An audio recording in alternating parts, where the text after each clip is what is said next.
আপনি আমার অফিসে করতে এসেছেন বাবা, অথচ আপনার ফোনের অর্ডারটা আনিনি। আরে কেমন এলেন অফিসার আপনি? এই ব্রেন নিয়ে আপনি পুলিশে চাকরি করছেন? ওকে ওর ব্রেন নিয়ে আমি পুলিশের চাকরি করছি, ঠিক সময় জানি না। সেটা আপনাকে কিন্তু আমি ঠিক সময়ে জানাবো। তবে একটা কথা মনে রাখবেন, আর কখনো সত্যম ছাড়ে না।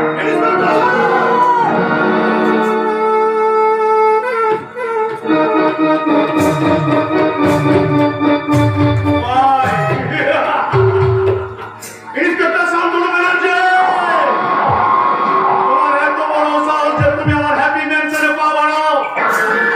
তোমার পা দুটো আমি কেটে নেবো জানো।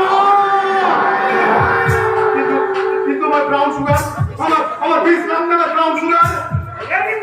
আমরা বিশ্রাম ব্রাউন সুগারের চালান মাল হয়েছে। থ্যাংক ইউ কালিয়া। আমি বলছিলাম আমি বলেছিলাম না মাল ঠিক